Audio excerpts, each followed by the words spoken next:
aren't RPI the top 3 each of the last 5 years. Right now they currently are at the RPI of 3. A conference that is amazingly bad.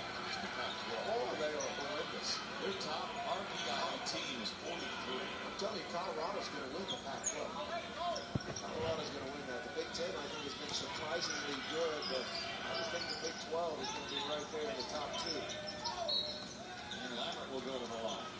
Which better has Tech played the last 10 minutes of this game? And who's been in it in the last 10 minutes? Who has helped fuel that? It's Luke Adams. We were giving the kid too much credit. You know, I'm sitting here thinking we are, and then I'm thinking, no, we're not. No, we're not. You go watch this film. When Billy Gillespie and Bubba Jennings and those guys sit down, and Chris Walker, and they take this film and they break it down, they're going to say, no, you're not giving him too much credit.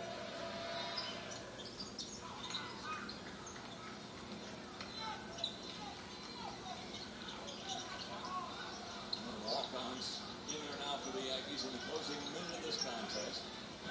Texas A&M will go to 10-6 on the year. The Red Raiders will drop to 7-9. The Red Raiders will be 0-4 in the Big 12. You look at the Red Raiders' upcoming schedule. They'll play at Oklahoma again. I'll be there in Norman for that one on the Big 12 network. And then they have a home game against Iowa State, and then Kansas State at Missouri, Oklahoma State to round out the month of January. Hibbert having his best game of the year offensively. Hibbert with 12 points in this one. Averaging just 2 points per game.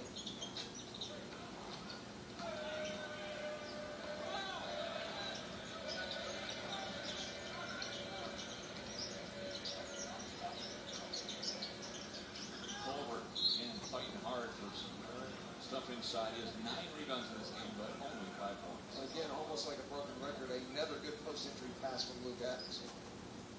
It looks like Oklahoma's going to hold off Kansas State at home in Norman today. That's a big one. Yeah, that's their first win in conference play. They'll go to 1-3, and the Wildcats, they'll drop to 1-3. Wildcats, of course, they had that big blowout win against the Missouri Tigers last Saturday. They have losses to Baylor, to Kansas, and now it looks like today to Oklahoma. You know, again, you don't want to look at the schedule and say, oh, that's a win, that's a loss, that's a win. Right. But when you're looking at it and you say, well, we're going to play Baylor, okay, that could go either way. We're going to Lawrence. That's certainly a daunting task.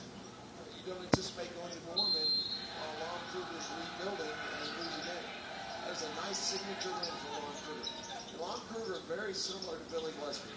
Lon Kruger is going to get it done. He is as fine a coach as there is in America and has established a track record at multiple locations. It's going to be fun to watch him build a program as it is Billy Gillespie with his young group of freshmen and level. Look at Tech. I mean, they're fighting back, and again, they're not going to win. But Billy Gillespie just likes the effort of his team over the last 6-7 minutes of this game. But it was interesting because you and I both made the point that they lack the offensive firepower to get back in the game. And lo and behold, they've got a 26-point, 24-point lead down to 14. You're looking for silver lining. I mean, if you're Billy Gillespie for the first 30 minutes of this game, there weren't very many positives that you could take away. And for the last 10 minutes, I've given him a lot of positives. The lead, once upon a time, 22 for Texas A&M. Don't forget, coming up next from Allen Fieldhouse in Lawrence, the 10th-ranked Kansas Jayhawks and the 7-time defending champions of the Big 12. Jayhawks will be hosting Iowa State.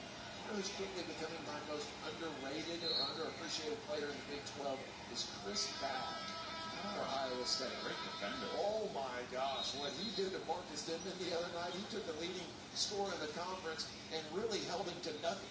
Yeah. He ended up with 6 points, but I tell you what, Chris Babb, who can shoot the ball, just an absolute lockdown defender. So a better one-on-one defender than Dash Harris. You talked about Dash today in this game being one of the touchdown ball defenders. You know, interesting because my appreciation for Chris Babb was keeping the ball out of Marcus Denman's hands, so off the ball defender, and I'll take Dash on the back.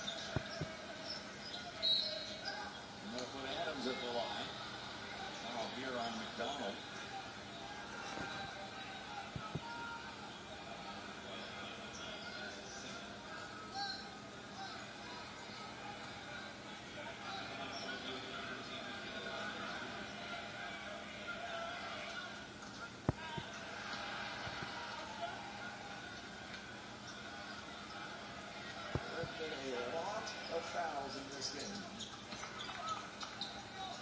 Real whistleblowers. McDonald almost lost it. Got it back by having it bounce off his head. Turner will pull it back out.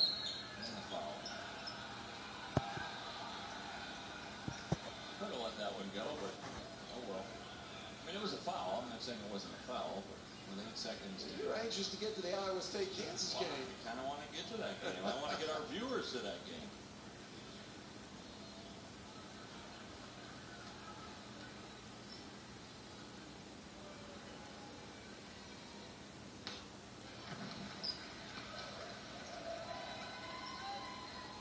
A good win for Billy Kennedy. They needed it. Boy, did this team.